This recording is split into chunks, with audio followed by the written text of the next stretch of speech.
Eh bien, bonsoir à tous.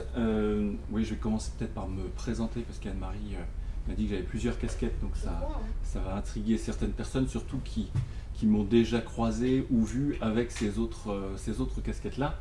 Donc moi, je suis expert comptable de formation. Donc je suis également associé d'un cabinet d'expertise comptable. Donc je partage mon temps entre l'expertise comptable et l'accompagnement de personnes physiques dans leurs projets de recherche d'entreprise. Donc voilà, et cette activité d'accompagnement de personnes physiques, donc je le fais sous l'étiquette Passage RH. Alors certains parmi vous ont sans doute connu Thierry Morel, qui est, comme Anne-Marie l'a dit, intervenu ici et puis, on va dire, sévi depuis quelques années dans l'accompagnement de personnes physiques.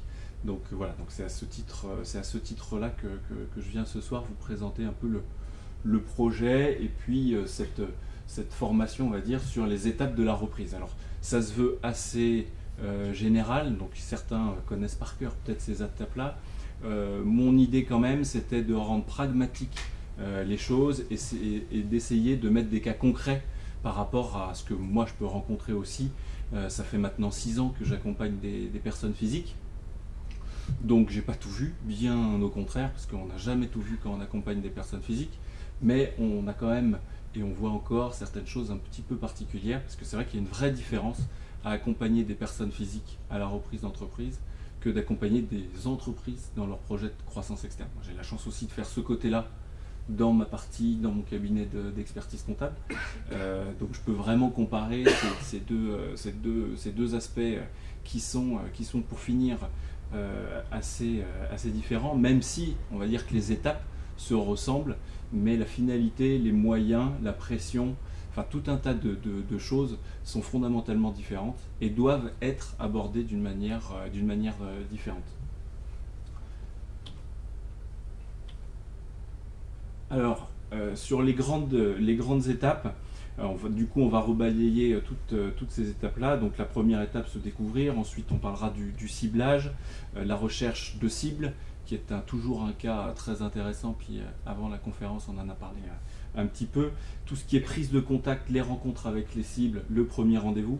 La négociation, qui pour moi est une phase clé aussi de la reprise. La partie financement. Et puis il ne faut pas oublier aussi l'entrée dans l'entreprise, qui est aussi un passage clé pour un repreneur qui reprend une société. On va commencer par cet aspect-là qui est très important, se découvrir ou se redécouvrir et faire son profil. Alors bien souvent, moi je rencontre des personnes qui viennent me voir et qui, quand je leur pose est-ce que vous avez fait un point, vous, sur qui vous êtes, comment vous fonctionnez? Ils me disent oui, vous inquiétez pas, j'ai fait dans ma boîte, dans mon expérience passée, j'ai vu des coachs, on m'a dit, on m'a parlé, on m'a fait faire des questionnaires, remplir un tas de choses, je crois que je me connais suffisamment bien. Et au fur et à mesure de l'entretien, et puis c'est des gens qu'on peut revoir plusieurs fois, on s'aperçoit que c'est une vision particulière, la reprise d'entreprise, et qu'il faut se connaître soi, bien entendu, mais sous un spectre un peu différent de ce qu'on peut constater quand on est en entreprise et qu'on fait des bilans personnels. C'est vraiment une étape qu'il ne faut pas négliger, pour une bonne et simple raison qui est un peu cette raison-là. Alors c'est quelque chose de basique, tout le monde connaît cette citation, mais je peux vous dire que quand vous êtes dans un voilier et que vous êtes en pleine tempête, elle a encore plus de sens, et c'est complètement vrai pour les repreneurs. Donc il est très très important de savoir comment on fonctionne pour justement bien caler son projet et notamment son ciblage. Alors qu'est-ce que ça veut dire et sur quel point il faudrait insister pour pouvoir faire ce travail de redécouverte ou de découverte sur soi? Évidemment, ce qu'il faut travailler, c'est vos atouts, vos faiblesses, vos zones de stress, vos points faibles. Aujourd'hui, quand vous allez chercher une entreprise de maçonnerie ou une autre entreprise de maçonnerie, vous allez me dire le métier est exactement les mêmes. Moi, je me sens tout à fait capable d'aller sur ce métier-là, j'ai cette connaissance-là. Oui, sauf qu'une entreprise est une organisation, est organisée d'une manière à des clients, et une entreprise de maçonnerie par rapport à une autre entreprise de maçonnerie peut être organisée complètement différente et pas du tout travailler sur les mêmes marchés. Je m'explique. Si vous travaillez sur des marchés, on va dire des gros projets avec l'État, avec des réponses à des appels d'offres, ou avec des particuliers, vous n'allez pas du tout avoir le même cycle de vente. Donc il y a des personnes qui sont à l'aise avec des cycles de vente très courtes et d'autres des cycles qui sont très longs. Si vous reprenez alors que vous sentez que vous avez un atout et que vous êtes à l'aise dans des cycles courts, demain vous reprenez une boîte avec un BE où le cycle de vente c'est aller voir le client, résoudre un problème, passer la main à un BE qui lui va travailler sur le BE, qui va faire des allers-retours entre le client et le BE, et puis après passer en phase production, qui est des cycles beaucoup plus longs. Là, vous risquez de rencontrer potentiellement un souci. Pourquoi? Parce que vous allez avoir un stress qui va monter, vous n'êtes plus dans votre facilité, et du coup vous allez être beaucoup moins performant. Donc c'est très très important de se poser des questions par rapport à ses forces, à ses faiblesses, ses zones de stress ou ses zones de facilité. Donc quelles sont les questions qui peuvent se poser et pour quelles raisons? Le management, le nombre de salariés, la qualification ou même l'organisation de la structure. Moi je rencontre des repreneurs qui me disent, moi en tout cas ce qui est sûr c'est qu'il faut que ma garde rapprochée ait un niveau de qualification qui soit élevé. Parce que je ne pourrais pas, ou je n'ai jamais été habitué à former en même temps mes collaborateurs sur des points techniques. C'est pareil, le nombre de salariés, vous avez dans vos expériences passées l'habitude ou pas de gérer un certain nombre de salariés. C'est un critère important qu'il faut mettre en avant et qui va vous permettre de cibler les entreprises en fonction de ces critères-là. Organisation, pareil. Est-ce que j'ai du monde en râteau? Est-ce que ma hiérarchie est bien organisée? Est-ce que j'aime avoir des choses classiques? Est-ce que j'aime avoir tout le monde en direct? Voilà, c'est des questions que vous pouvez vous poser par rapport au management. Est-ce que j'ai un management directif? Est-ce que j'ai un management participatif? Parce que parfois on va rencontrer un cédant et on s'aperçoit que toute son entreprise, elle est menée et dirigée avec un management participatif. Le seul hic, c'est que moi, je suis directif. C'est potentiellement pas un problème, mais il faut le prendre en compte quand on arrive dans la société, quand on va évaluer aussi la société, quand on va évaluer le risque qu'on a d'être entrepreneur dans cette société-là. Parce que forcément, il va y avoir un changement que vous allez devoir opérer auprès des collaborateurs. Est-ce qu'ils ont cette culture-là? Est-ce que vous allez pouvoir l'inculquer? Donc tout ça, c'est des questions importantes. Pareil, sur le marché, l'environnement de la société, la concurrence, est-ce que je suis à l'aise dans les métiers techniques, pas techniques? On a vu qu'en fonction de vos profils, on en a parlé juste avant la conférence, j'ai un profil ingénieur, j'ai un profil marketing, j'ai un profil commercial, j'ai un profil administratif. Donc en fonction aussi de votre profil, de votre appétence, de votre connaissance de certaines techniques, ça c'est un critère que vous allez mettre en avant. La concurrence, pareil, est-ce que je suis à l'aise dans un métier où j'ai de multiples concurrents et c'est pas trop un problème pour moi, ou en revanche, est-ce que dans le cas où justement il y a cette multiplicité des concurrents, est-ce que je vais être à l'aise pour pouvoir vendre bien comme il faut mon produit et développer ma société? Les clients, la taille des clients, le nombre des clients, est-ce que c'est un métier de sous-traitance? Est-ce que pas métier de sous-traitance? Est-ce qu'on est en direct avec les donneurs d'ordre? J'ai des produits propres, pas de produits propres? Voilà, ça c'est autant de questions qui vont vous permettre de faire ce ciblage et gagner du temps. Parce que l'ennemi juré, pour moi, de l'entrepreneur et du repreneur, c'est le temps. C'est-à-dire que souvent, vous êtes dans des cas de figure où vous avez quitté votre job de salarié et vous avez la deadline des assédiques. Donc là, il y a un temps imparti pour faire cette reprise-là. Et plus on avance dans le temps, plus il y a un stress qui augmente. Parce que l'horloge tourne et puis on se dit, oh là là, ça fait déjà 12 mois, j'ai pas repris. bon, la prochaine, elle est pour moi, et puis, bon, dans mon ciblage, j'avais celle-là, alors c'est vrai qu'elle elle répond pas tout à fait à tous mes critères, mais c'est pas grave, parce que moi, j'ai plus le temps d'attendre, donc j'y vais, et c'est souvent là qu'il y a des erreurs qui se passent, parce que on va un petit peu sur la première qui nous tombe sous la main, sur la première négo qu'on réussit à faire. Même parfois c'est préjudiciable au niveau de la négo parce qu'on lâche un certain nombre de choses. Donc voilà, donc le temps.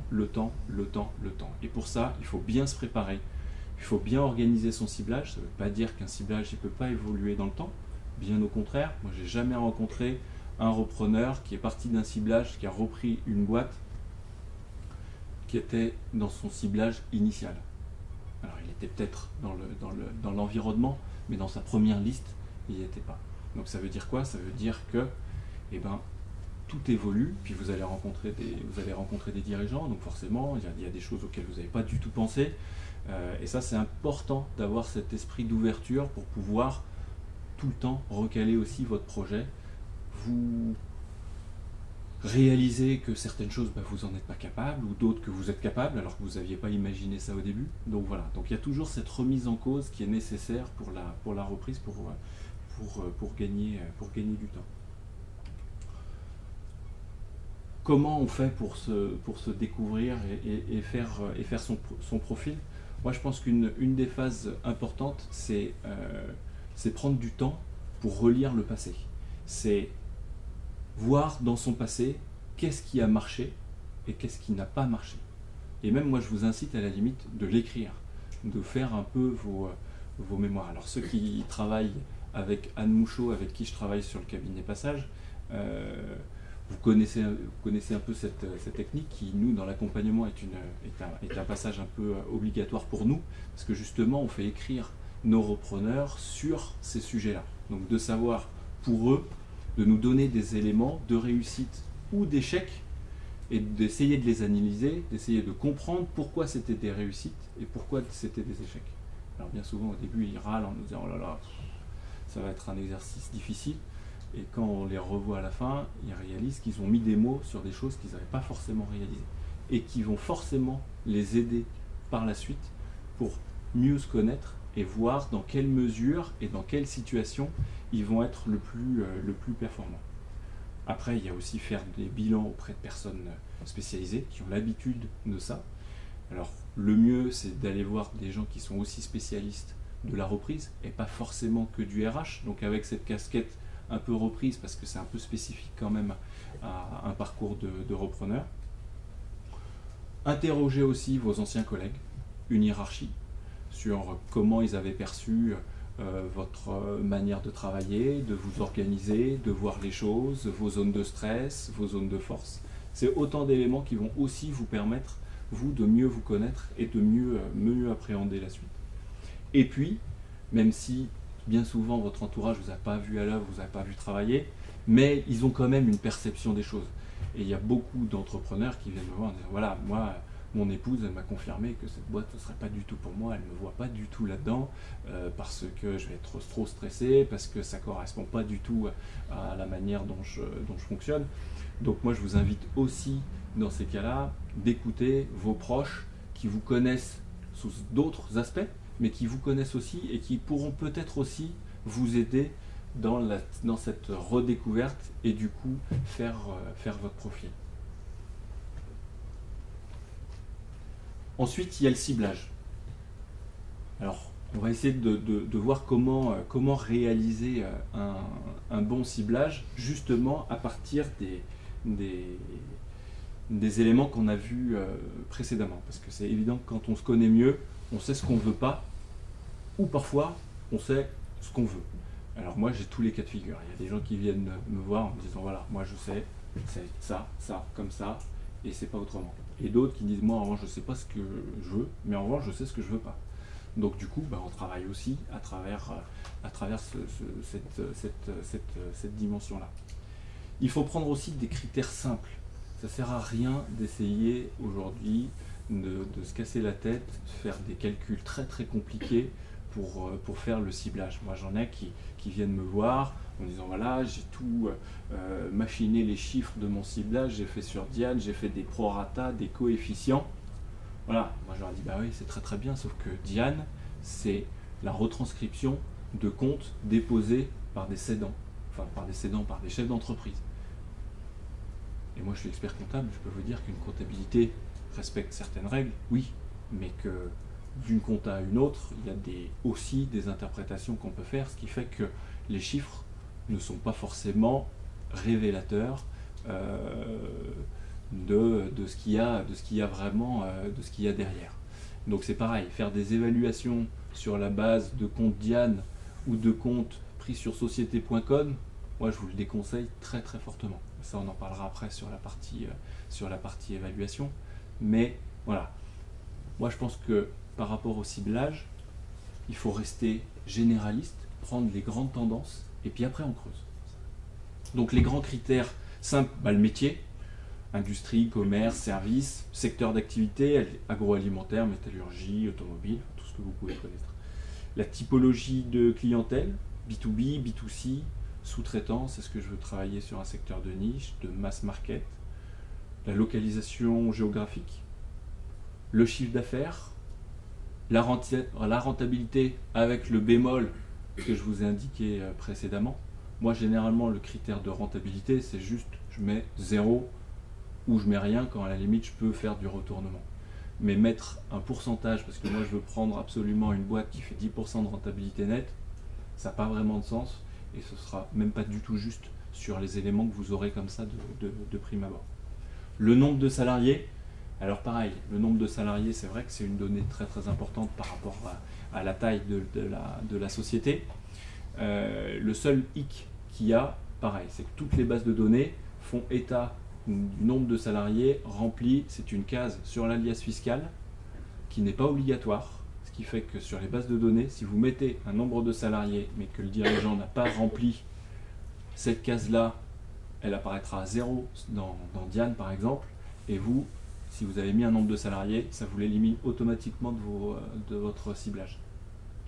Donc attention au nombre de salariés quand vous faites un ciblage en fonction des outils que vous utilisez. Alors après, quand vous regardez, vous avez votre ciblage, après vous le repassez au crible d'une analyse un peu plus fine, vous allez sur le site, vous essayez de trouver les informations justement sur le nombre de salariés, oui, mais dans vos premiers critères, je sais que beaucoup utilisent la base Diane ou Compass, donc attention à ce critère-là qui n'est pas toujours rempli, et s'il n'est pas rempli, il considère qu'il n'y a pas de salariés, donc si vous mettez un nombre de salariés, ça vous l'élimine, et du coup ça vous change d'une manière très importante votre ciblage. Voilà. Et encore une fois, le ciblage doit être évolutif, il faut justement, en fonction de toute l'expérience, de toutes les rencontres que vous allez faire, pouvoir faire évoluer votre ciblage. N'ayez pas peur de faire évoluer votre ciblage.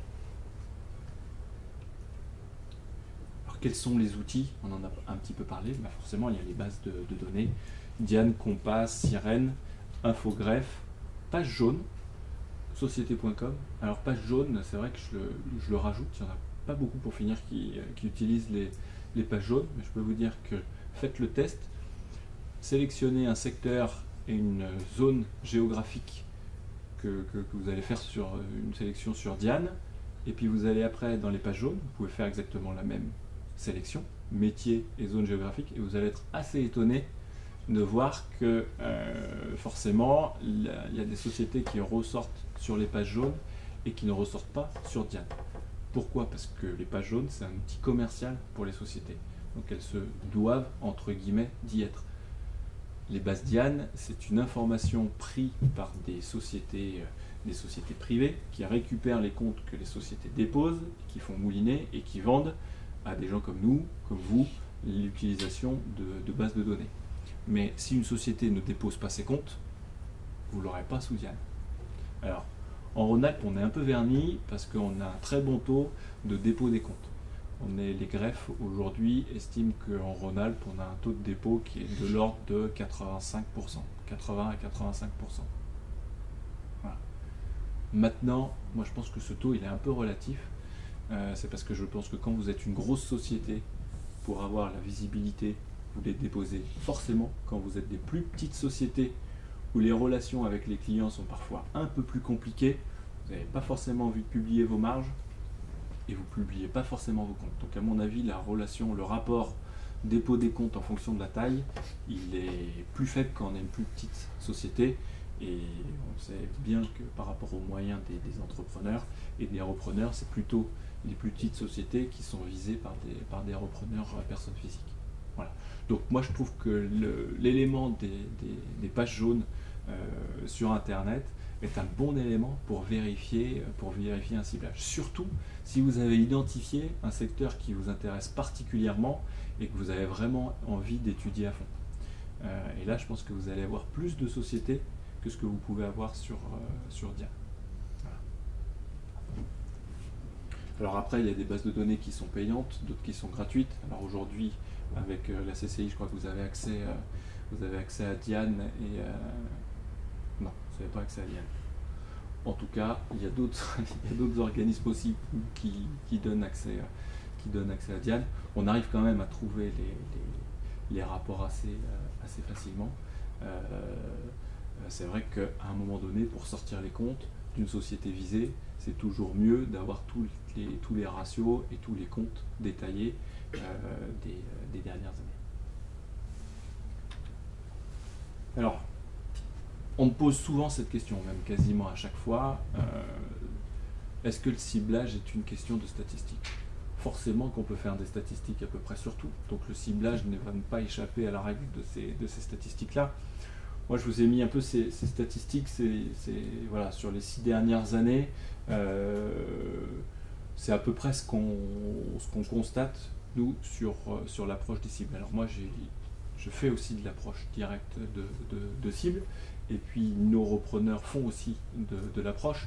Donc, sur l'ensemble des repreneurs qu'on a accompagnés, on commence à avoir quand même certaines tendances. Donc, pourcentage d'un premier rendez-vous, nous on estime qu'on est aujourd'hui entre 15 et 20% par rapport à un mailing et un phoning, encore une fois bien construit et bien ciblé. Pourcentage ensuite d'un second rendez-vous, on tombe quasiment à la moitié, hein, donc 7 à 10%. Évidemment, pourquoi ? Il y a quand même une bonne partie de personnes qui sont opportunistes et qui vont vous recevoir comme ça pour un premier rendez-vous parce qu'il se dit j'ai peut-être trouvé la perle rare qui va m'acheter 2 fois ce que ça vaut ma société, et puis de toute manière en plus j'ai jamais pris le temps de rencontrer un repreneur ou j'ai pas vu, et puis ça me fera cette expérience là. Mais au bout d'un premier entretien, le dirigeant ou vous apercevez que c'est absolument pas le projet ni son projet à lui, donc du coup le pourcentage pour le second rendez-vous, on va dire, et puis commencer à étudier vraiment une cible est déjà divisé par 2. Il est encore divisé évidemment quand on arrive à la remise d'une lettre d'offre, donc LOI, je ne sais pas si tout le monde est familiarisé avec les termes, mais LOI, donc en gros c'est une lettre d'intention qu'on remet à un cédant.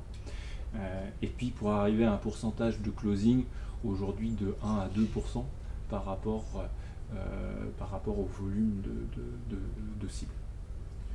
Alors les statistiques sont faites pour être démontrées ou justement pas démontrées. On a tous les cas, nous on a eu le cas de la personne qui pratiquement premier rendez-vous, second rendez-vous, LOI, et il fait son closing en 4 mois. Voilà. Bon, ça arrive extrêmement rarement. Mais il y a quand même, il faut savoir, un facteur chance dans la reprise d'entreprise qui est pas négligeable, mais le facteur chance il est à peu près partout. Mais c'est déjà arrivé qu'une personne nous dise j'ai vu votre courrier, je vous ai rappelé parce que la semaine dernière, en discutant avec mon épouse, je me suis peut-être dit que ce serait le moment que j'arrive. Et ce cas-là, moi je l'ai vraiment vécu. Donc la personne, elle envoie le courrier, lundi elle relance au téléphone, et la personne, quelques jours avant, elle avait évoqué, voilà, alors que cette personne-là, un mois avant, elle aurait pas répondu favorablement au courrier. Et un mois après, elle aurait déjà peut-être été en discussion avancée avec une autre personne.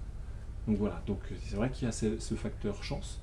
C'est pour ça aussi qu'un ciblage se relance, se relance, se relance et se relance encore d'une manière très très claire. Il faut savoir que nous, quand on fait de l'approche directe, alors c'est une moyenne, hein, mais pour avoir le dirigeant au téléphone, on est entre 5 et 6 coups de téléphone. Voilà. Donc ça vous donne un petit peu aussi sur un volume de 100, 150, 200 cibles à appeler, le nombre de temps à passer aussi au téléphone pour toucher, relancer des cibles. Voilà. Et il n'y a pas vraiment de recette miracle. Hein. Enfin, je veux dire, tous ceux peut-être qui sont déjà passés par là, chez vous, vous le diront aussi bien que moi.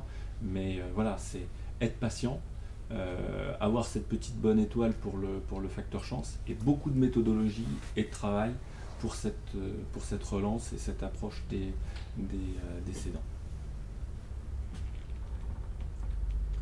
Alors justement, la recherche de cible. Où trouver ma cible? Alors, certains d'entre vous connaissent déjà un peu ce schéma-là. Aujourd'hui, on estime que le marché de la session et des cibles se répartit un peu sur ces trois grands marchés-là. Il y a le marché émergé, donc en fait c'est le marché connu, donc c'est les associations, toutes les annonces que vous allez pouvoir trouver sur Fusac, les annonces à la CCI, enfin, c'est tout ce qui est très facile d'accès et que vous allez pouvoir trouver. Ensuite, il y a le marché intermédiaire, donc qui est un peu moins visible que ce marché émergé, et ben, c'est tout ce qui est les intermédiaires ou les fonds d'investissement. Les fonds d'investissement ont une durée d'investissement moyenne de 7 ans. Donc forcément, chaque fonds d'investissement a toujours dans son portefeuille des cibles qui tournent et des cibles qui cèdent. Voilà, donc ils cherchent toujours à céder. Donc c'est aussi pour vous des personnes à contacter pour pouvoir toucher des cibles. Voilà. Après, certains d'entre vous vont dire oui, mais les fonds vont vouloir valoriser au maximum leur sortie et donc mettre en vente leur société d'une manière officielle et avoir au moins plusieurs offres pour pouvoir se positionner sur avant de vendre la société, ce qui est totalement vrai.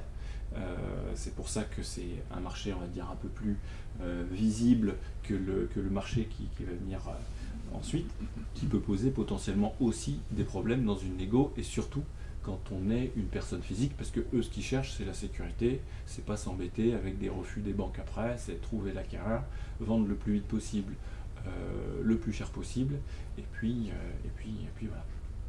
Donc après, qu'est-ce qui reste? C'est ce marché caché. C'est quelque part le marché qui est le plus favorable pour moi à la reprise d'entreprise pour les personnes physiques. Pourquoi? Parce que c'est celui où vous allez être le moins en concurrence. Moi, ça m'arrive d'avoir des mandats de cession, parce que des clients du cabinet aujourd'hui me demandent d'intervenir dans leur projet de cession. Donc voilà, je prends ce mandat de cession. Qu'est-ce que je fais? Je vais soit mettre une annonce sur Fusac ou contacter les entreprises qui me semblent pertinentes pour pouvoir reprendre cette boîte-là. Il faut savoir que moi, quand je mets une annonce sur Fusac de cession, en moyenne, dans la semaine qui suit la mise en ligne de l'annonce, j'ai entre 7 et 15, 20 demandes. Voilà. Aujourd'hui, de toute manière, enfin ça, on vous l'a sûrement dit un peu ici et puis ailleurs, mais il y a beaucoup plus de repreneurs que de cibles en vente. Alors moi, on m'a toujours dit, oh, vous allez voir, avec le papy boom, tous les dirigeants d'entreprise, ils vont vendre leur boîte, et dans pas longtemps, il y aura plus de boîtes à vendre que de repreneurs. Moi, ça fait 6 ans que je fais ça fait 6 ans que j'attends, et ça n'a jamais été inversé. En revanche, ce que je constate, c'est que les cédants et les chefs d'entreprise restent à la tête de leur entreprise beaucoup plus vieux. Voilà, j'ai un de mes clients ce matin qui a visité une entreprise, cédant 80 ans.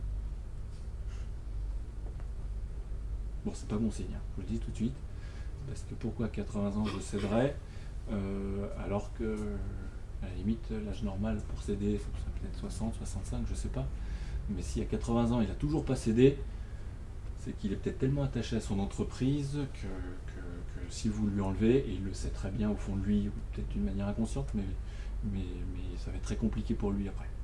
Donc ça, c'est un critère quand même aussi hein, dans vos recherches. Des gens qui n'ont pas cédé et qui ont plus de 70 ans, il faut appréhender les choses un peu différemment. C'est souvent des dossiers sur lesquels on perd beaucoup de temps. Parce qu'il y a une confiance à avoir avec le cédant qui est beaucoup plus importante qu'une autre personne. Et c'est souvent des gens qui au final vont dire oh non mais l'idée de me retrouver sans rien à la maison, c'est pas possible quoi. Donc je vais pas vous la céder. Et on voit hein, des cédants qui malheureusement à un moment donné mettent la clé, ferment la boutique quoi, et puis arrêtent comme ça. Mais parce qu'ils n'ont pas cette force de céder, de se dire qu'ils vont vendre leur société. Voilà. Donc le marché caché, c'est le marché des cédants en direct. C'est le marché qu'il faut aller chercher et qui demande justement beaucoup plus de force. Donc justement, en fonction de cette visibilité, on va devoir consacrer une énergie beaucoup plus importante ou moins importante. Bon, ça paraît assez évident, mais plus l'information est difficile à obtenir, plus il va falloir mettre des moyens et de l'énergie.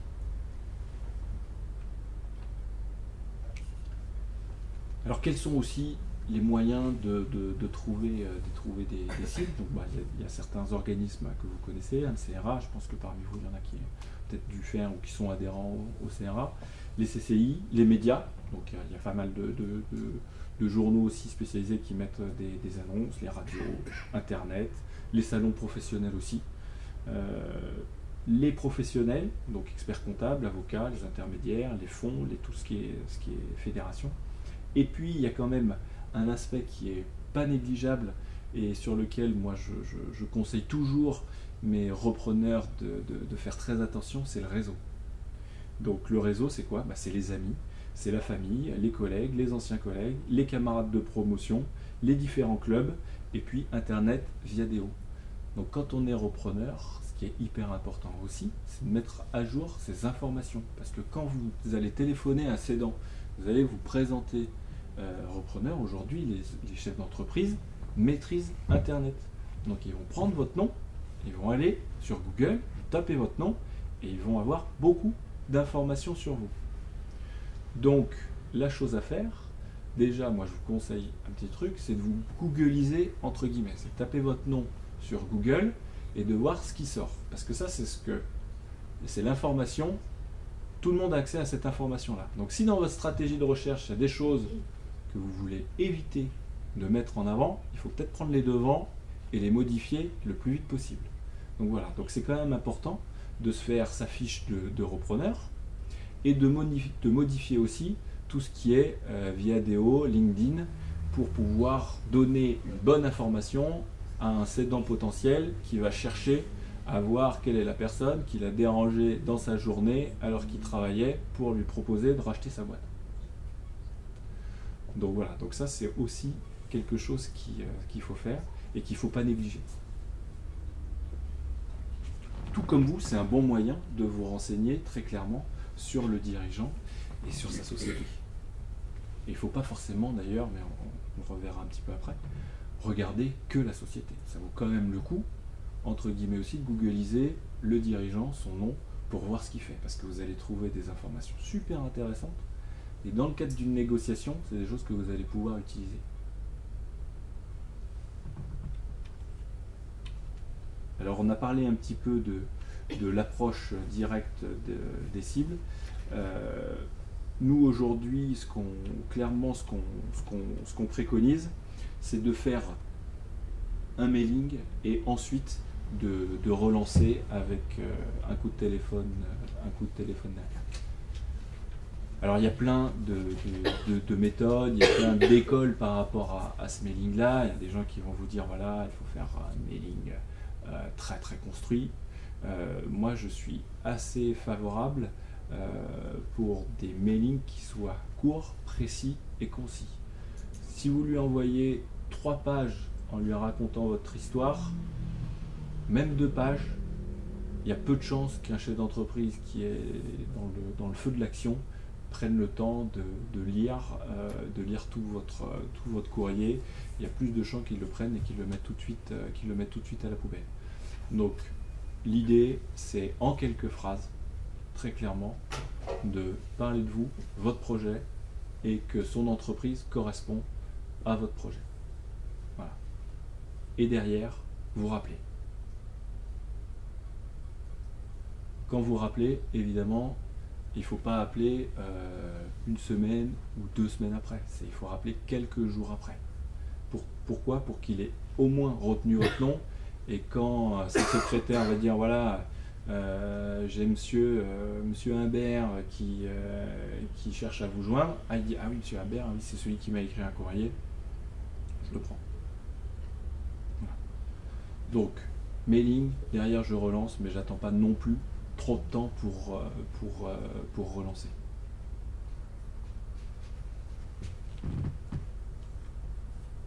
Alors, une fois qu'on a eu notre dirigeant, qu'on lui a un peu dit que notre projet, qu'il a dit bah pourquoi pas, écoutez, ça peut se faire, on n'a qu'à se rencontrer. Le premier rendez-vous. Alors j'ai mis un peu cette photo rigolote, mais c'est vrai que moi, d'une manière très claire, moi je peux quand même faire un parallèle entre le premier rendez-vous avec un cédant et un premier rendez-vous amoureux. L'impression, alors il y en a qui rigolent, je pense que ils se revivent un peu leur premier rendez-vous et ils doivent se dire c'est totalement vrai, mais cette impression-là, elle est très très importante. Donc il faut travailler cette impression-là et on n'a pas le droit à une deuxième chance face à un cédant. Et quand on parle des cibles, et justement qu'une cible, elle est précieuse, on peut pas louper ce premier rendez-vous parce qu'on peut pas louper des cibles. Donc voilà, donc il faut s'entraîner. Donc s'entraîner, ça veut dire rôder son discours, ça veut dire travailler d'une manière très importante le déroulé de ce premier rendez-vous. Qu'est-ce qu'on va lui raconter, sachant que mettez-vous à la place d'un cédant, quelqu'un qui vient vous voir, que vous ne connaissez pas, qui va vous dire je vais racheter votre boîte, mais pour lui, vous apparaissez comme un uluberlu, quoi. Enfin, comme un gars, surtout en ce moment. Tout le monde dit mais c'est une folie, l'économie, eux, ils passent des nuits blanches à regarder leur carnet de commandes, et puis il y a un gars qui m'appelle pour me racheter ma boîte, quoi. Mais voilà. C'est qui ce bonhomme? Donc il va vous regarder avec plein de questions, et puis il va vous juger, obligatoirement. Il va vouloir savoir si vous allez être capable de faire aussi bien que lui ou mieux que lui. Donc c'est très très important de préparer ce premier rendez-vous. Alors, il y a quelques règles d'or du coup pour ces rendez-vous-là. Évidemment qu'il faut se renseigner sur la société. Le métier, les clients, les produits, la taille, le chiffre d'affaires, la réglementation, l'actionnariat, les concurrents, et puis toutes les spécificités de cette société-là. Si vous allez dans une boîte pharma, que vous n'êtes pas pharmacien et qu'il y a forcément besoin d'avoir une personne qui soit pharmacien dans cette boîte-là, que vous n'avez pas vu ça, la première question elle va vous dire mais vous êtes pharmacien? Ben non. Ben merci bien, au revoir. Voilà. Puis vous passez pour une bille aussi, donc ça fait jamais plaisir. Donc il y a des choses vraiment à travailler. Donc ça paraît évident, mais on ne va pas à un rendez-vous comme ça, la fleur au fusil. Il y a beaucoup d'informations sur chacune des sociétés. Alors vous allez me dire, il y a toujours la société qui n'a pas de site internet, mais ça arrive très très fréquemment, beaucoup plus qu'on imagine aujourd'hui. Mais on arrive quand même à trouver, parce qu'ils sont dans des annuaires professionnels où il y a une petite fiche récapitulative de la société, où il faut aller voir sur d'autres sociétés concurrentes qui font le même métier, se renseigner sur la typologie des machines, sur les produits, voilà. Donc ça c'est vraiment un travail important sur lequel il faut passer un peu de temps. Ensuite il y a se renseigner sur le dirigeant. Lui, est-ce qu'il est dans des réseaux d'influence, c'est quoi ses passions, son âge, son parcours professionnel, même personnel. Pourquoi? Parce que si vous vous rendez compte que c'est un accro à la montagne et que vous aussi, vous allez pouvoir dans le rendez-vous jouer cette carte-là. On est encore dans la séduction.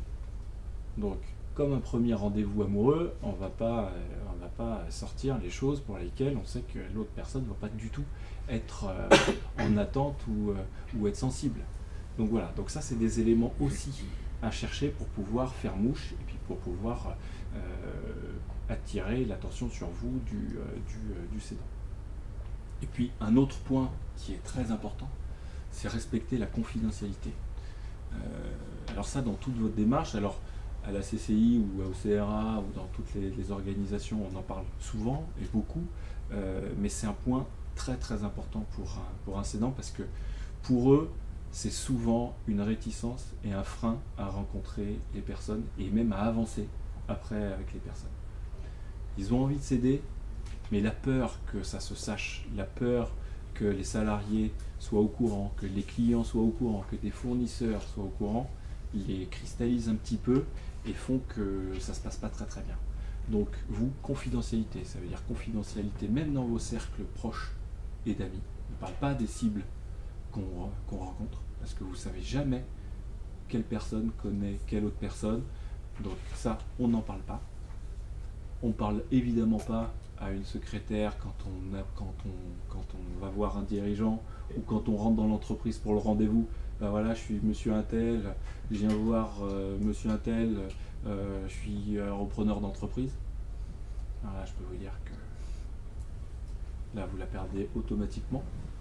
Et puis on parlait avant la conférence de bonnes relations avec les cédants. Les seuls cas, moi, de mauvaises relations avec un cédant dans des phases de reprise que j'ai vues, c'était des cas où la confidentialité n'avait pas été respectée et où les cédants bien souvent deviennent hystériques, mais ceci dit, moi je les comprends très bien, quoi. Donc il y a un enjeu pour eux qui est énorme. Donc voilà, donc on discute seulement avec le propriétaire de l'entreprise. Et ça c'est pareil, pour votre ciblage, c'est important. C'est-à-dire qu'un directeur général n'est pas forcément le propriétaire des actions de la société. Et on ne discute pas avec un directeur général. On discute qu'avec l'actionnaire. Et si possible, l'actionnaire majoritaire. Voilà. Les intérêts d'un salarié ne sont pas du tout les mêmes qu'un actionnaire. Aujourd'hui, vous appelez un DG, vous lui expliquez que vous êtes intéressé pour reprendre sa boîte, lui, le premier truc qu'il va penser, c'est je perds mon job, hein, de manière très claire. Donc avant qu'il vous mette dans des bonnes dispositions pour que vous puissiez reprendre la boîte, je pense qu'il va se passer un peu de temps. Les objectifs de ce premier rendez-vous, moi le premier des premiers, c'est s'assurer que le vendeur est bien vendeur. Alors vous allez me dire, ça c'est la question principale et on se fait tout savoir plusieurs fois, oui, et moi encore maintenant. Maintenant il y a des questions à poser pour justement essayer d'évaluer ce potentiel. C'est quoi son projet? Le contexte familial. Voilà. Posez-lui des questions pour qu'il puisse parler avec vous et évoquer avec vous son projet. Si la personne n'a pas du tout de projet, moi je ne sais pas ce que je vais faire après. Bon, c'est déjà un indice qu'il n'a pas réfléchi à ça, donc il n'a peut-être pas planifié de vendre sa société. Parce qu'une personne qui a planifié de vendre sa société, je peux vous dire qu'à cette question, il sait répondre tout de suite. Voilà. Le contexte familial aussi. J'ai des enfants, j'ai pas d'enfants. Quels sont les âges de vos enfants? Moi, j'ai un fils qui a 35 ans et il travaille où? Il travaille dans la société. Ah, d'accord. Et céder votre entreprise à votre fils je sais pas. Bon, ça pareil, c'est pas forcément très très bon signe. Mais voilà. Mais il faut pas vous exonérer de poser ces questions-là. Et moi, j'ai des repreneurs qui me disent, mais Benoît, c'est facile, c'est vrai, mais parfois j'ai tellement peur de la réponse de la personne et de peur de perdre la cible que j'évite de poser ces questions-là. Je leur dis oui, oui, ok. Mais à un moment donné, il va falloir quand même lui poser, parce que si vous allez le voir 3 fois et que vous mettez 3 rendez-vous pour vous rendre compte qu'il y a son fils et sa fille dans la société et qu'ils ont bien l'intention de reprendre, vous avez perdu du temps. Et c'est du temps que vous avez perdu à pas étudier d'autres cibles. Voilà. Montrer son aptitude à aller au bout. Une des craintes très clairement aujourd'hui des cédants, c'est d'être confronté à un repreneur qui rêve, qui se fait plaisir et qui ne va pas aller jusqu'au bout de sa reprise. Donc il faut le rassurer sur votre capacité à mener le projet au bout, votre structure financière, enfin votre situation, qu'aujourd'hui vous avez ciblé des sociétés pour lesquelles vous avez les moyens d'investir et que si vous êtes là, c'est pas pour perdre votre temps ni faire perdre le temps du cédant. Voilà. Donc votre aptitude à aller jusqu'au bout. Répondre à l'attente de la confidentialité, on en a déjà parlé. Et puis s'intéresser à l'entreprise, à son métier. Il faut quasiment pas parler quand vous êtes repreneur et que vous allez à un premier rendez-vous. Il faut laisser le dirigeant parler. Pourquoi ? Parce que c'est à lui de vous donner les clés, de savoir si l'entreprise dans laquelle vous êtes correspond à votre projet.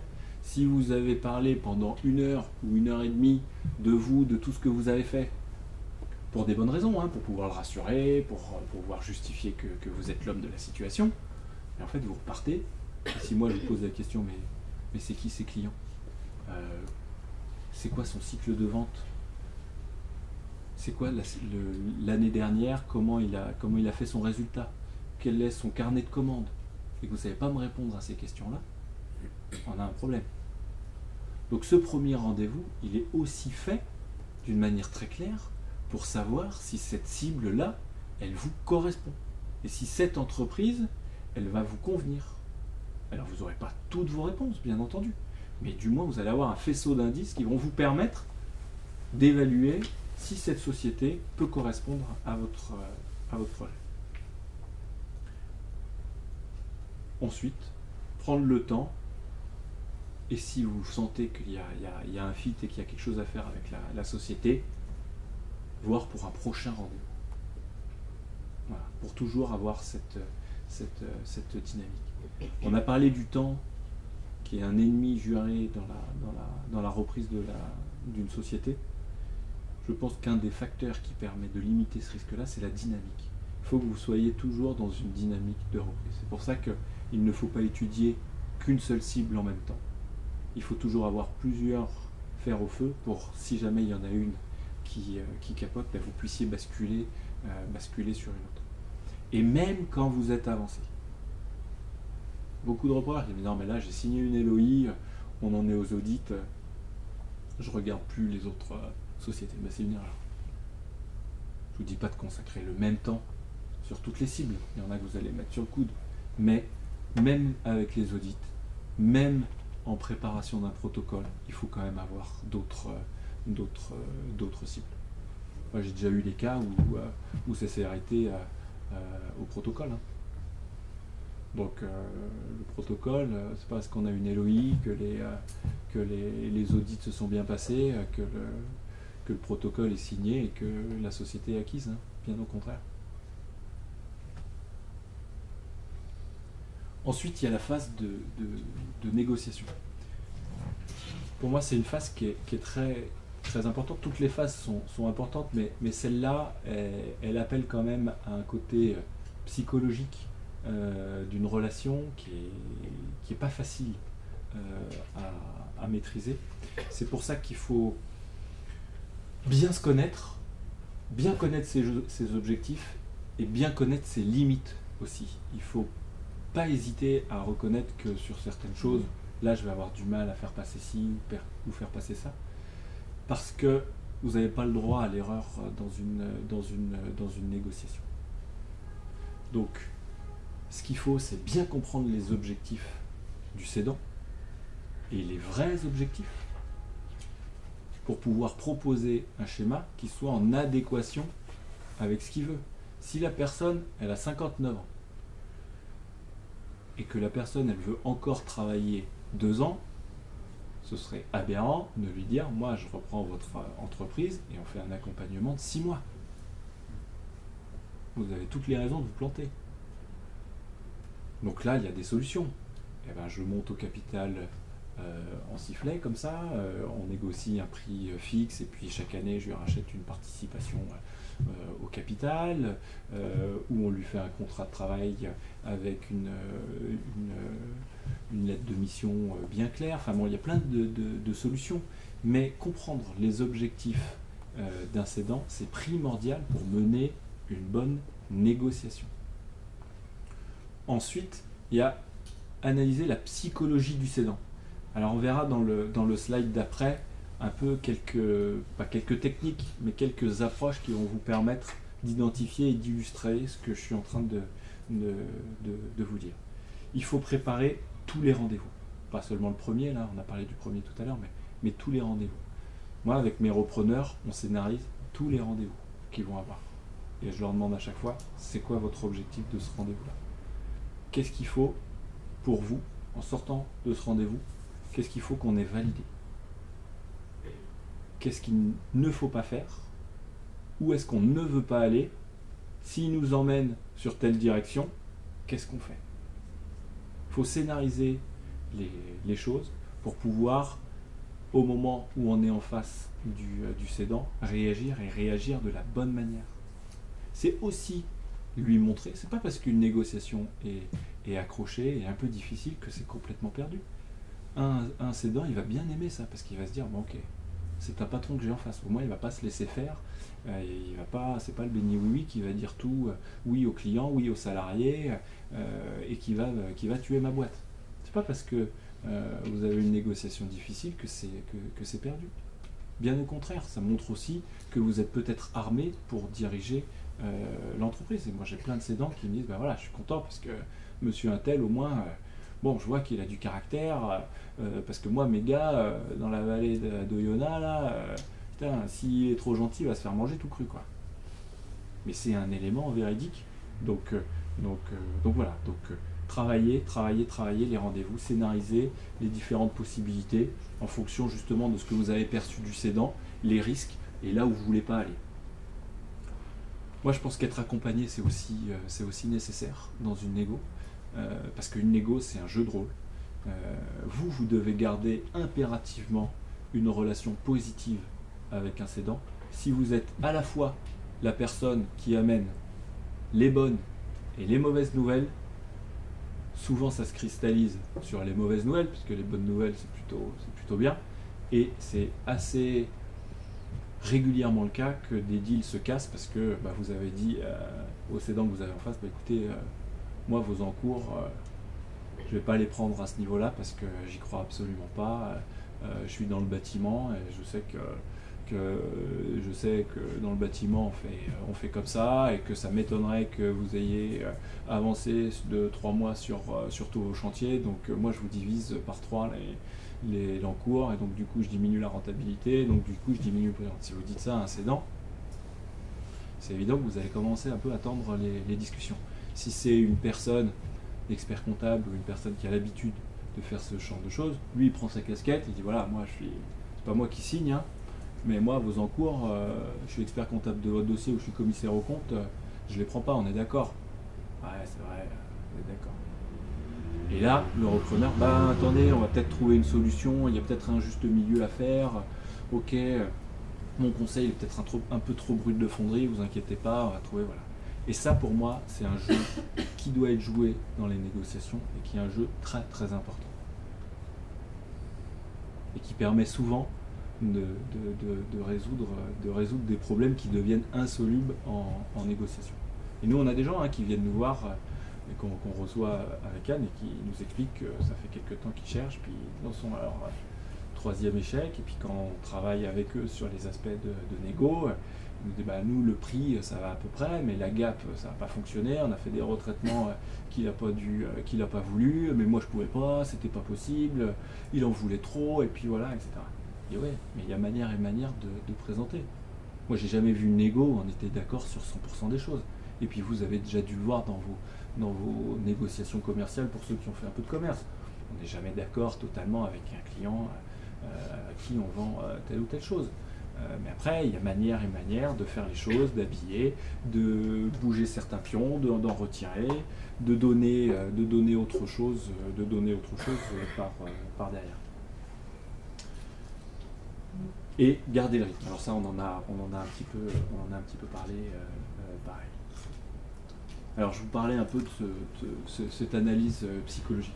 Alors ça se voit pas trop, mais c'est la photographie d'un cerveau humain vu par un psychologue qui a travaillé là-dessus. Alors vous avez peut-être entendu parler de différentes analyses psychologiques qui sont faites des gens, mais tout le monde maintenant sait, on a un cerveau gauche, on a un cerveau droit, on a un hémisphère nord et un hémisphère sud. Et en fonction de nos caractéristiques intrinsèques, on fait appel plus ou moins à certaines parties du cerveau. Donc on a ceux qui sont dans le jaune, donc c'est des gens qui vont se projeter dans le futur. C'est souvent des gens qui vont imaginer demain, c'est des gens qui sont toujours avant-gardistes, l'imagination au pouvoir, voilà. On a des gens qui sont dans le rouge, donc les gens qui sont dans le rouge, c'est des gens qui sont dans l'affect, qui sont proches des gens, de leurs collaborateurs, qui vont être très attachés à la personne qu'ils ont en face. On a des gens qui sont dans le bleu, des gens qui sont beaucoup plus analytiques, qui aiment les choses analysées, qui ont un raisonnement analytique pour résoudre n'importe quel problème. Et puis on a des personnes qui sont dans le vert et qui, eux, en revanche, c'est très carré. Alors le vert, c'est plutôt le côté militaire, on est carré, c'est comme ça, voilà. Mais c'est nous tous, on est plus ou moins dans ces cases-là. Alors on n'est jamais que dans une case, hein, on est peut-être dans plusieurs cases, mais forcément on se situe là-dedans. Et vos sédans se situent là-dedans. Donc si vous allez voir une personne qui est verte et que vous, intrinsèquement, vous êtes jaune, vous allez le voir, vous allez lui dire non mais avec votre société on va faire ça et puis on va toucher ces nouveaux marchés là et puis moi je vais vous dire on va aller en Amérique du Sud parce que en Amérique du Sud j'ai un cousin qui a lancé ce produit là et ça marche du feu de Dieu. Mais vous le tuez votre sédant. Lui il va dire oh là là c'est bon, il va prendre ma boîte, il va la piller. C'est un exemple un peu exagéré ou caricatural, mais il y a la réalité de ça. Et moi je le vois tout le temps. C'est-à-dire que les premiers rendez-vous vont aussi vous servir à savoir comment votre sédant va réagir. Si c'est un sédant qui fait beaucoup d'affect, parce que dans vos rendez-vous, le mot qui vient à chaque fois, c'est avec qui, comment. Moi, mes salariés sont super, j'ai construit ça, j'ai une équipe qui est géniale, je le vois, on fait un pot tous les mois, et puis avec qui vous allez travailler, et puis votre femme, quel métier elle fait, vous avez des enfants, et vous avez des amis, voilà. Donc ça, c'est quelqu'un qui va être dans ce côté relationnel. Donc vous, il va falloir jouer ce côté relationnel. Si vous restez froid, que vous restez analytique, vous allez l'embêter, et ça, il va pas se retrouver en vous. Donc voilà, donc ça c'est très très important dans l'analyse pour pouvoir bien comprendre la personne que vous avez en face et pour pouvoir adapter d'une manière très très claire votre discours à cette personne-là. Dans la négociation, il y a plusieurs phases. Donc il y a cette phase, le temps d'écoute, d'analyse, qui vont mener à la rédaction d'une lettre d'intention, qui permettent d'ouvrir les portes et d'avoir accès à d'autres informations plus liées au métier, au client, à son marché, aux salariés, qui vont vous permettre de construire vous, votre projet, de démarrer la rédaction d'un business plan, de confirmer aussi certaines choses. Cette phase 2 va aboutir aux audits, donc la personne externe valide ce que vous avez compris de la société, et si les éléments qui sont dans la société sont rigoureux et sont justes. Et puis cette phase 3, donc de vérification et de validation de la LOI avec ses audits, doit aboutir à la signature d'un protocole plus la documentation juridique. On parle souvent que du protocole, mais il y a la garantie d'actifs passifs. Souvent aussi, on re-signe un bail commercial parce qu'il y a des locaux qu'il faut re-signer. Il y a souvent aussi, si le cédant rejoue au capital avec vous, un pacte d'associés, ou si vous êtes allé à plusieurs, il y a un pacte d'associés à signer. Voilà. Un contrat d'accompagnement. Donc il y a un certain nombre de documents juridiques à avoir. Mais n'oubliez pas que tout ça, c'est la négociation. C'est une phase de négociation globale. Donc tout ce que je vous ai dit avant est vrai. Et c'est pas parce que on est au protocole qu'il faut arrêter de travailler les entretiens et d'avoir cette vigilance sur ce que le cédant pourrait faire. Il ne s'agit pas de lui faire du rouge alors que lui, il est bleu le jour du protocole, parce que vous allez le déstabiliser, vous prenez quand même le risque qu'il signe pas votre bout de papier. Donc une négociation, elle se fait jusqu'au bout. C'est vraiment jusqu'au bout. Donc il y a des informations, par exemple, à donner. Ben voilà, aujourd'hui, j'ai fait le tour des banques, on est juste après les audits, j'ai 3 accords déjà bancaires. Voilà, c'est un élément de négociation qui va le rassurer, qui va peut-être vous permettre, si ça se tend un petit peu sur la gap, de faire passer certaines choses. N'oubliez pas que vous êtes en négociation. Donc toutes les négociations, elles se préparent de A à Z. Et on ne s'arrête pas parce qu'on a fait les audits, que l'expert comptable, que l'avocat a dit c'est bon. C'est bon, maintenant je peux me lâcher, c'est fait. Non. Non. Vous êtes en négociation avec vos cédants, du premier rendez-vous jusqu'à la réitération. Le financement. Alors, aujourd'hui, c'est hyper important de bien choisir vos partenaires financiers en fonction de vos projets. En gros, pour moi, il y a 3 grandes familles. Il y a vos proches, la love money, donc le petit cœur, là, donc c'est les gens qui vont investir parce que c'est vous et parce qu'ils ont confiance en vous. Il y a les banquiers, et puis il y a les fonds d'investissement. Donc, en fonction de votre projet, vous allez faire appel aux 3, ou juste à 2, ou juste à 1. Voilà. Mais c'est bien important quand même de bien les choisir et de bien avoir les conséquences aussi de vos choix. La love money, c'est des amis, ils ne vont pas trop vous embêter sur la gestion. Mais c'est vos amis. Donc ils ne vont rien vous dire, mais le jour où ça se plante, ça risque d'être un petit peu plus tendu. Parce que c'est quand même un peu plus compliqué d'annoncer à son frère qu'il vient de perdre 50 000, 60 000 euros s'il a mis 50 000 euros à vos côtés. En revanche, c'est vrai que vous avez cette tranquillité, que ce n'est pas vraiment lui qui va venir vous chatouiller au conseil d'administration pour vous dire telle ou telle chose. Vous avez les banques. Les banques, eux, en revanche, conseil d'administration, ils ne viennent pas, donc ils ne vous embêtent pas là-dessus, mais vous avez une dette à rembourser tous les mois, tous les trimestres ou toutes les années. Donc dans votre calcul de votre cash, c'est à prendre en considération. Et puis la banque, elle réagit en fonction de ratios, en fonction de critères. On les verra après. Et puis vous avez les fonds d'investissement. Les fonds d'investissement, l'avantage, vous ne remboursez pas cette dette, donc le cash il est disponible, mais vous avez des gens qui vont être attentifs pour le coup à votre gestion et qui vont vous taper sur les doigts si vous ne rentrez pas dans les clous ou si vous ne rentrez pas dans le cadre que eux se sont définis. Fonds d'investissement, ils fonctionnent avec un objectif de rendement à terme. Donc ils vont faire tout le montage pour pouvoir obtenir ce rendement à terme.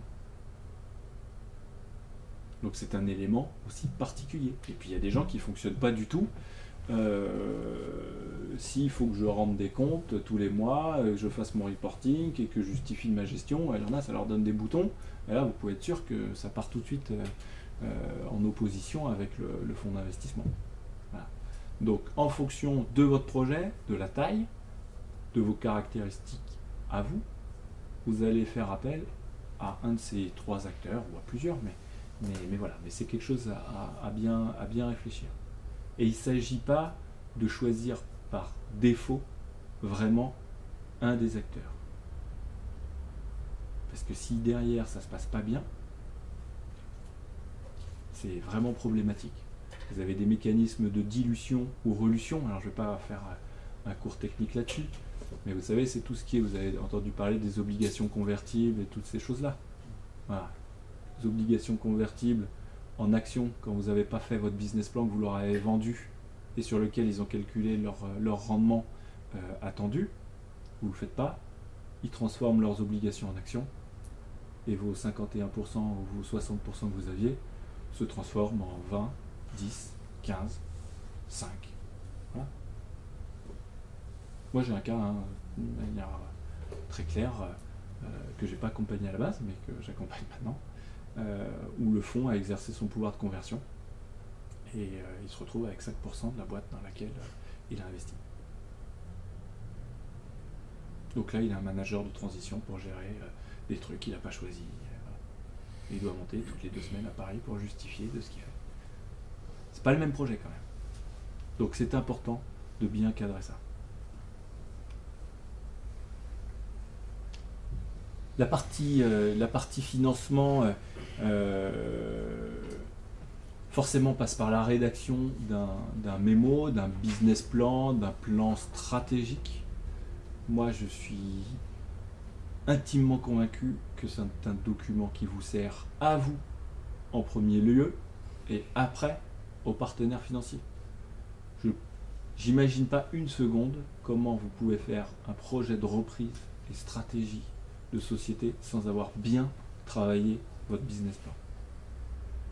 Moi, les gens qui me disent non mais moi je fais mon business plan pour les banques, et c'est une erreur fondamentale qu'ils font, parce qu'ils vont pas réussir à piloter leur boîte après, ou ils vont la piloter au doigt mouillé, ou ils vont la piloter à la petite semaine, et il y a aujourd'hui beaucoup de chances que ça tombe à l'eau. Aujourd'hui, faire un plan stratégique, c'est pour vous avant tout. J'analyse le marché. Pourquoi je vais aller là? Pourquoi ce client? À quel prix? Comment? C'est quoi le risque? C'est quoi les conséquences? Le taux de marge? Est-ce qu'il faut que je recrute? Est-ce que j'ai la compétence en interne? C'est un vrai plan stratégique. Donc ce plan stratégique, forcément, vous devez vous présenter dedans. Donc c'est un peu toujours le début. Donc vous présentez votre projet, vous présentez la cible. Pourquoi la cible vous correspond et correspond à votre projet? C'est un truc qui souvent est oublié, mais qui est quand même assez fondamental, parce que et puis les banquiers vont vous la poser si elle n'y est pas. Mais attendez, ok, mais pourquoi cette boîte?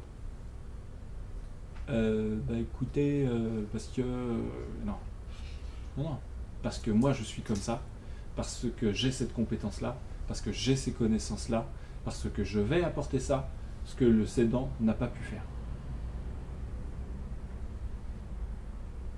Une étude de marché, évidemment, et puis en plus de ça, ils vont vous interroger pour savoir si vous connaissez bien votre environnement et votre marché, votre stratégie, votre vision pour la société, la valorisation, le montage financier et tous vos éléments prévisionnels chiffrés. Donc voilà, un plan stratégique, à minima, il doit comporter ces parties-là. Moi, j'ai des banques aujourd'hui qui m'appellent et qui me disent, voilà, Benoît, le projet est intéressant, le business plan, il fait 6 pages, quoi. Donc nous, pour nous, c'est pas sérieux, il faut qu'il le retravaille. Est-ce que tu peux l'aider pour qu'il revoie un peu les choses? Parce qu'on voit qu'il a les choses dans la tête, mais le problème, c'est que c'est pas synthétisé. Nous, on n'arrive pas à bien mesurer toutes les conséquences de son projet. Aujourd'hui, un business plan, c'est pas 6 pages, quoi. Donc les repreneurs que j'accompagne, moi, ils pourront vous le dire aussi, mais c'est vrai que c'est des choses qu'on travaille ensemble. Moi, je leur donne tous les outils, tous les BP des repreneurs qui sont passés avant eux. Donc ça fait 6 ans, donc on en a aujourd'hui quand même quelques-uns. Donc il y a toujours la bonne, et on voit bien, il y a la bonne expérience, puis le bon rapport qui va bien, et qui fait qu'aujourd'hui les banques étudient favorablement aussi les dossiers. Après, c'est pas pour ça qu'ils acceptent, mais en tout cas, ils ont un a priori favorable.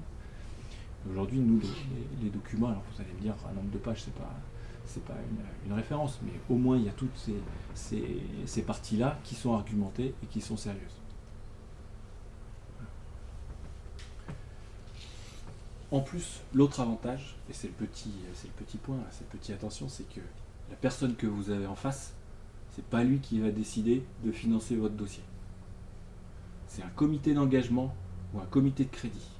Et lui, il a un rapport à faire pour ce comité d'engagement et ce comité de crédit. Je peux vous dire qu'il y a une notion un peu hiérarchique dans les banques entre le chargé de clientèle, d'affaires que vous allez voir, et ces comités de crédit. Et ils n'aiment pas se faire retoquer. Et les comités de crédit, ils aiment bien poser les questions pour montrer aux chargés d'affaires qu'il n'a pas étudié totalement bien son dossier et que du coup ils ne peuvent pas se positionner.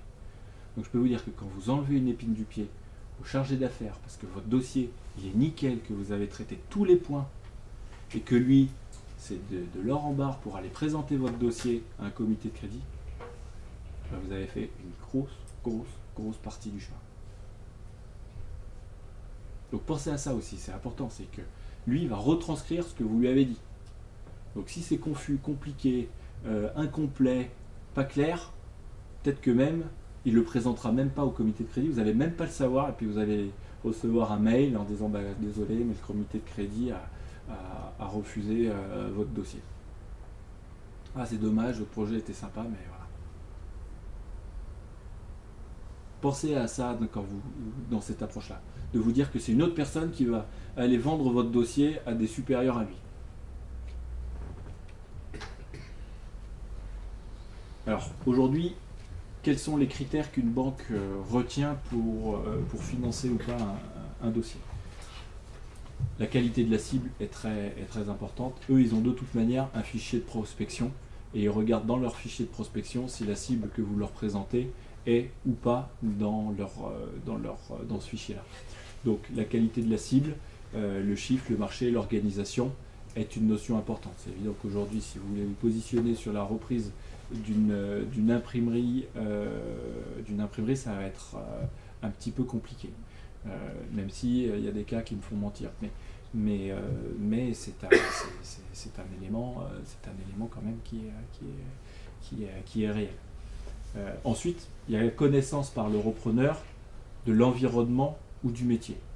Je ne suis pas en train de vous dire qu'il faut absolument reprendre une boîte dans le secteur dans lequel vous avez été. Mais c'est quand même mieux de pouvoir rassurer un banquier, de lui dire que vous connaissez le secteur, soit que vous l'avez approché de près ou de loin, ou que vous avez les connexions, que vous avez cette fibre pour ce secteur-là. Il faut trouver entre guillemets, les astuces ou dans votre expérience, les moments où vous avez approché l'environnement ou le métier de la cible que vous êtes en train de reprendre. Il y a la présentation du projet, donc c'est le fameux document de synthèse, business plan, comme on l'appelle un peu vulgairement, qu'il faut bien présenter. C'est pareil. Nous on fait ça peut vous paraître un peu scolaire, mais nous on fait des oraux blancs de ce dossier de présentation pour être sûr qu'il maîtrise son dossier et qu'il explique bien toutes les phases de ce dossier. Et puis il y a une stratégie de présentation banque. La banque du cédant ou la banque avec qui vous avez le plus d'affinité, on ne va pas l'avoir en premier. On va d'abord se faire la main sur des banques qui sont moins stratégiques pour nous, pour pouvoir justement être rodé, répondre aux questions, retravailler en fonction de ce que le banquier nous a déjà retourné. Et puis après, il y a des ratios économiques. Et ça, vous n'y coupez pas. Le système de validation d'un dossier au niveau des comités de risque, d'engagement, c'est du scoring. Donc, tant de chiffre d'affaires, tant de CAF, tant de dividendes, pourcentage de dividendes sur la CAF, ça passe pas. Voilà. Donc, on les connaît. Donc, il faut travailler aussi vos montages. Donc, ça, c'est pas au moment où vous faites le dossier que vous vous posez la question si c'est finançable ou pas. C'est quasiment en phase, c'est en même temps que la LOI. On est d'accord, on n'est pas là pour se faire plaisir. Passer 4 mois à étudier une cible pour se rendre compte que pour que ça passe avec mon apport, il faut que je distribue 90% du résultat net et 90% de la CAF, quoi. Parce que ça, je vous dis tout de suite, c'est plié. C'est clair. L'endettement, c'est quand même une chose importante. L'endettement existant, parce que eux, ils le prennent en compte.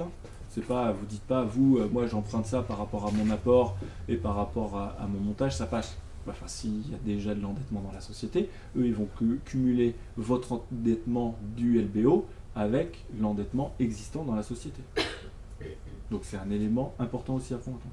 Et puis il y a votre apport. Mais l'apport, je le mets quand même en dernier, parce qu'aujourd'hui, on voit quand même qu'on arrive à faire des leviers intéressants. Là, le dernier dossier là qu'on est en train de finaliser, on est en train de faire un levier de 4 par rapport à l'apport et par rapport à la somme prêtée. Voilà. Donc voilà, c'est une somme d'informations, mais qu'il faut maîtriser pour donner toutes les chances de votre côté pour pouvoir faire le dossier. L'entrée dans l'entreprise.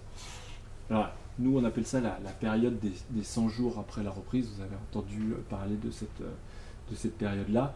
Mais c'est vrai que la course pour arriver à la reprise est tellement fatigante, éreintante. Et en plus, je peux vous dire que le dernier mois, pour ceux qui le vivent ou qui l'ont vécu, est tellement fatigant, éreintant psychologiquement, qu'on a tendance à souffler et on oublie juste que c'est reparti de plus belle et voire plus fort.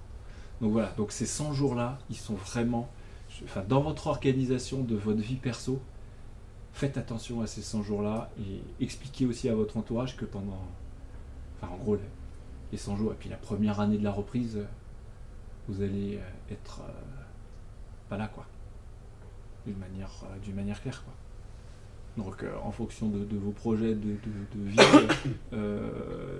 préparez-vous à ça quand même, parce que vous allez devoir apprendre une posture, un métier, comprendre une organisation, des gens, donc c'est important. Donc il faut justement bien prendre ce temps de bien comprendre les fonctions de vos collaborateurs et les interactions qu'il y a entre eux. Vous avez eu un organigramme, c'est clair, mais on sait très bien, dans toutes les boîtes, il y a l'organigramme affiché dans le couloir à la cantine, et puis il y a l'organigramme réel, celui salarié qui a l'influence sur les autres, qui tire un petit peu les trucs, qui fait bouger les lignes. Voilà, donc essayez de comprendre comment votre boîte, du coup, elle fonctionne. Adoptez une attitude d'humilité. Il ne s'agit pas de dire non mais attendez, moi je suis votre nouveau boss et je peux vous dire que je sais tout faire. Parce que vous êtes arrivé dans une société où les gens ils vous ont pas choisi. Eux ils ont été recrutés par l'ancien dirigeant. Donc eux ils ont eu cette attitude à un moment donné de dire bon voilà, il faut que je fais mon entretien d'embauche, il me recrute, c'est le patron, je sais, il est identifié. Puis là il y a un nouveau qui arrive. Et puis maintenant, il faut que je refasse mes preuves. Putain, j'étais bien vu, moi. Putain, c'était top. J'avais ce réseau d'influence, machin. Et puis là, le gars, il arrive. Merde, il faut tout que je recommence. Il va falloir que je recommence à faire mes preuves. Alors que moi, j'étais dans mon petit job pépère, tranquille. Et puis, ça, c'est la société en interne. Mais il y a tout l'écosystème autour de la société. Il ne faut pas le négliger. Les clients. C'est le principal. Bon, celui-là, généralement, on ne le néglige pas trop. Mais il y a les fournisseurs, il y a les banquiers, il y a même les voisins.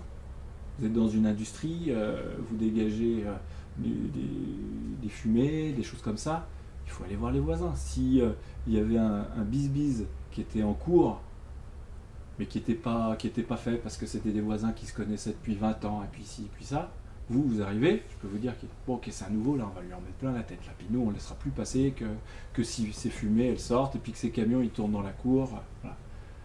Donc ça, c'est autant de petites choses qui peuvent vous empoisonner la vie, vous gâcher l'existence. Et donc, il faut essayer de les écarter le plus vite possible dans la reprise. Et donc, du coup, il faut passer du temps pour ça, et puis pour maîtriser au mieux votre écosystème et tous les gens qui vous entourent. Donc voilà, très important.